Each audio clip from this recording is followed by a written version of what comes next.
Welcome back to the special series of sign language. I'm Dr. Pooja Sharma, along with my co-presenter Manisha Sharma. We are presenting this environmental economics series under this special lecture on environmental markets. So we were discussing in the first part that NO2 trading in eastern United States as a case study of cap and trade policy, which is implemented and evaluating it from critically evaluating it whether it was successful in attaining the objective or not. So we saw in the earlier part we saw that how NO2 NOx trading system was introduced in eastern part of United States. The result of introduction of NOx trading in eastern United States came out to be very fruitful. NOx budget program market was characterized by uncertainty because some trading rules were not yet in place, resulting in high price volatility. Overall emissions declined from about 1.9 million tons to 1990 to less than 500,000 tons by 2006 with 99% of compliance. So the results were really fruitful. However, it had a negative impact on prices. Abatement costs savings were estimated at around 40 to 47% relative to the conventional regulation without trading or banking. A well-designed multi-state subnational process with federal guidance can be effective in coordinating what was legally to the state level goals. Now, this particular program introduction or the policy introduction was unique in itself because it was implemented state-wise.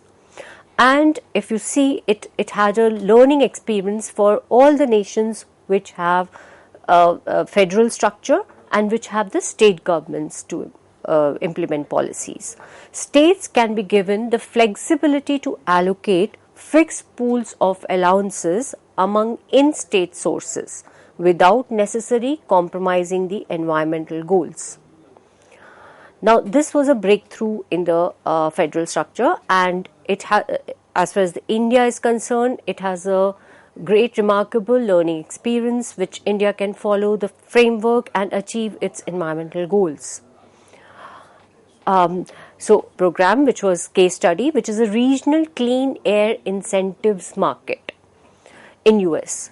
The legal entity responsible for controlling pollutant emissions in Southern California is called as the South Coast Air Quality Management District, launched the Regional Clean Air Incentive Market, which is also called as RECLAIM, in 1993. To reduce NOx emissions in 1994, so in 1994 it extended to reduce the SO2 emissions also from the power plants and the other refineries, cement plants and other industrial sources in Los Angeles area. So let us critically review this particular policy and how it was implemented and what were the results of this policy implementation. Free allocation of NOx and SO2 reclaim trading credits, this is also known as RTCs, were based on the historical peak production levels. And the initial allocation proved to be well above the actual emission until the year 2000. So based on how much you have already emitted to the production levels, you were allocated the allowances. With a single year compliance period, banking was not allowed. Trades were not permitted from the downwind to the upwind sources. Caps declined annually until 2003, and when the market reached its overall goal of around 70% emissions reduction, one small step towards an ambient trading program. So finally we see that it achieved successfully in getting the environmental goal achievement. Initially there was no scarcity of allowance, which was needed to generate a positive market price of allowances. The caps declined annually until 2003, when the market reached at its overall goal of 70% emission reduction. So you keep on declining the caps unless 70% of emission is reduced.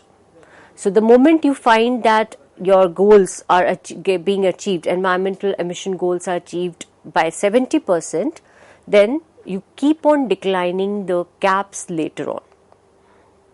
California energy crisis. Now the results of this particular policy was that the California energy crisis in 2000 to 2001, this was mainly because of problematic restructuring of California electricity market. It closed off some of the sources of electricity and thereby caused electricity demand and production levels at some reclaim, generating the facilities to increase dramatically, causing the emissions to exceed permit allocations, thereby bringing about the dramatic spike in allowance prices. So, because there was a huge demand of this allowance because of the electricity crisis, so the prices of allowance inflated very highly. Market design can accommodate the reality of the non-uniformly mixed and polluted and attended the concerns about the hotspots.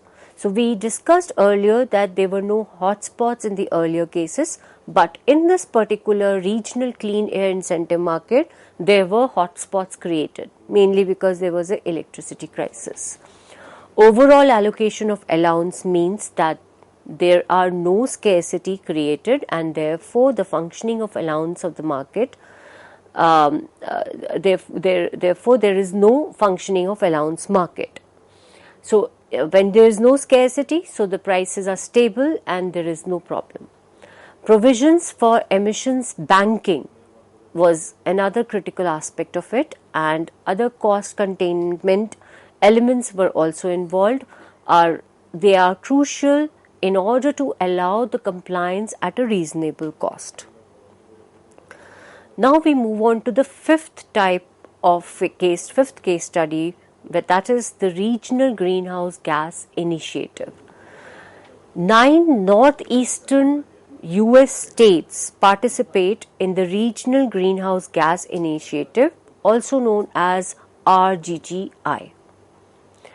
The first cap and trade system in United States to address the carbon dioxide emission. Till now we've seen that all the policies we have discussed till now, they have been about NO2, SO2, lead, sulfur dioxide and other kind of emissions. Now this was the first breakthrough policy which was introduced related to carbon dioxide emissions, with the goal of limiting the emissions to then current levels in the period 2009 to 2014. So implementation, how was it implemented? Let us see that. The emissions cap was set to decrease by 2.5% each year, beginning from 2015. So till 2015 there is no cap reduction. You keep on reducing to some level. When you achieve the target, you keep on reducing the emission the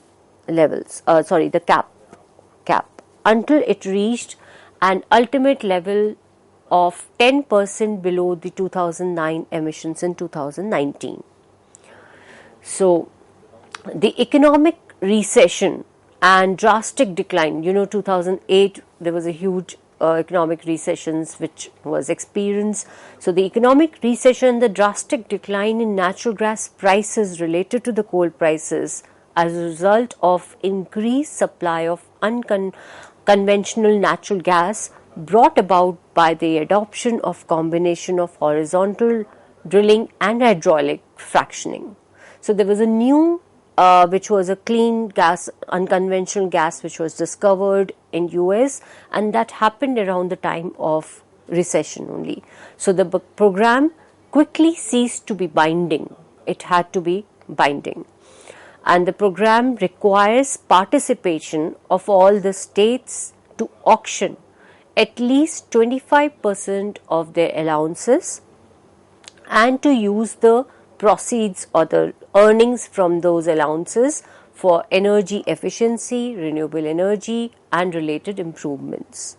So it was a very well aligned and targeted system or the policy framework, where by the receipts you earn, I mean the revenue which you earn from this particular policy, you will spend it on energy efficiency, technology innovation and renewable energy adoption and the other clean technologies, clean energy technologies.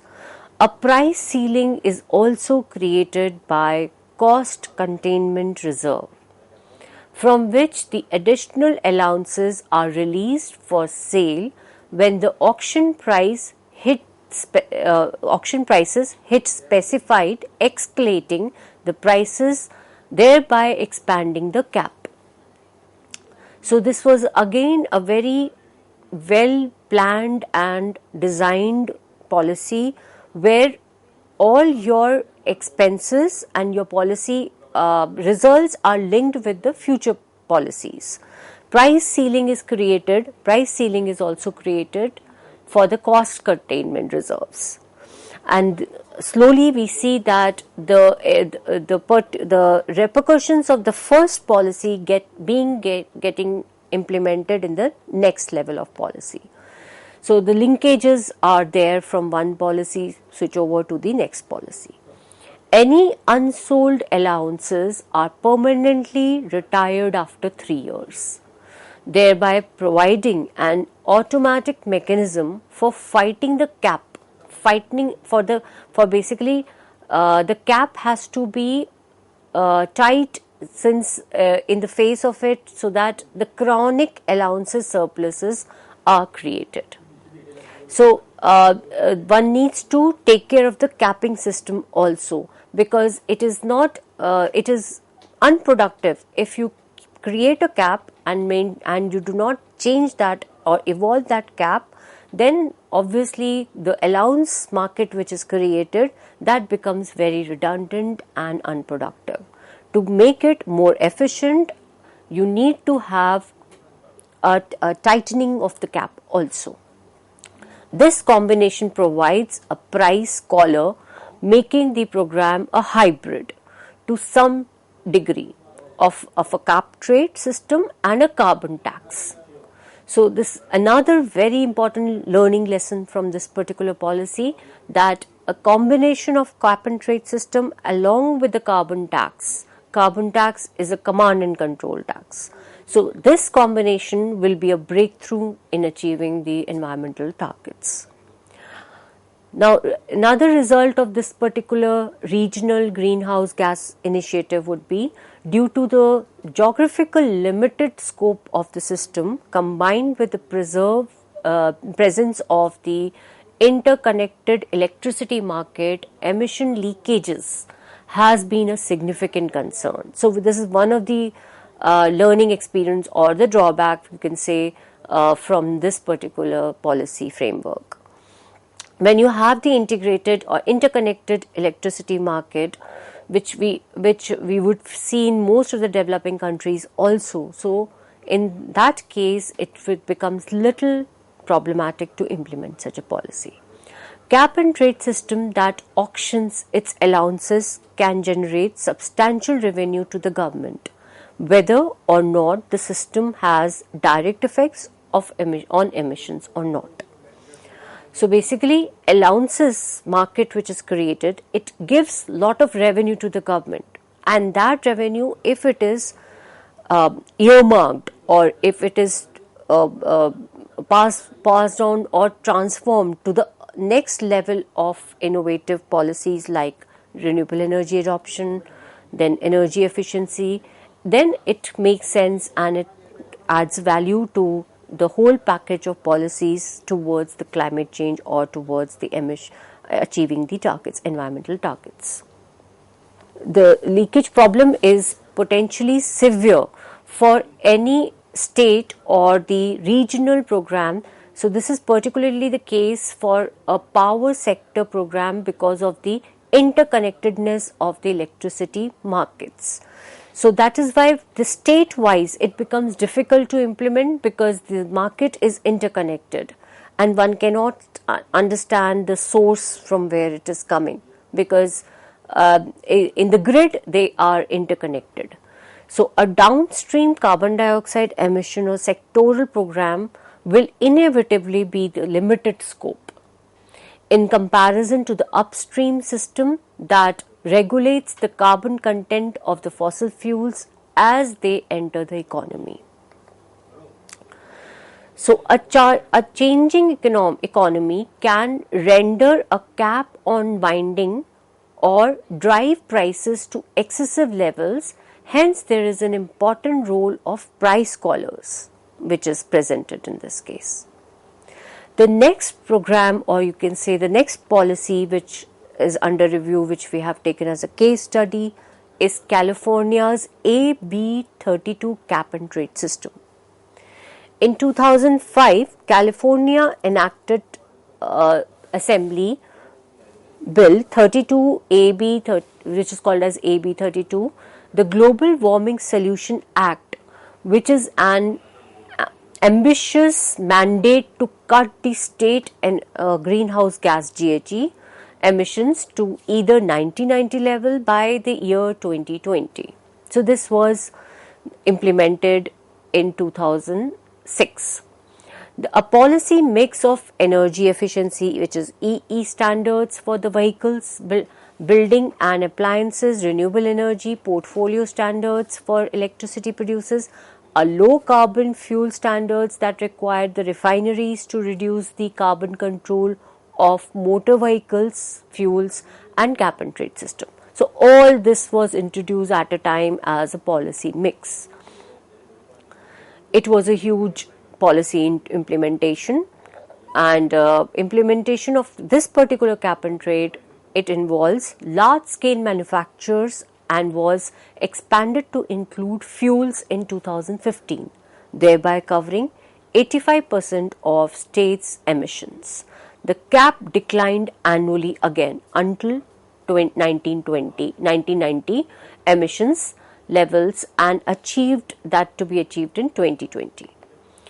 Most of the allowances were initially distributed, they were free allocations, they were auction proceeds. However, the auction proceeds invested in other GHG reductions. Banking is allowed, and regulate entities may be used to promote the offset. So feasibility and effectiveness of this world economy-wide program compared with the sectoral system, and we see that the results were very useful, and as far as they gave a huge learning experience to so the risk of unanticipated allowances, price changes and price volatility is reduced by the employment of an effective price collar through the combination of an auction floor price and an allowance reserve. Carbon pricing through cap and trade or taxes is necessary but not sufficient due to the limited sectoral scope of carbon pricing regime, or more broadly due to the presence of the market failure. So marginal costs are no longer equated, and so the marginal abatement costs are increased. Equilibrium allowance prices are suppressed as a result of the overall reduction in the allowance demand, which causes concern with the ability of the cap and trade system to encourage technological change. Some of the complementary policies that come in the conflict rather than complement, since the refineries and transportation fuels are already covered by the cap of cap and trade system, the preserved result is that the refining sector therefore has less for the allowances.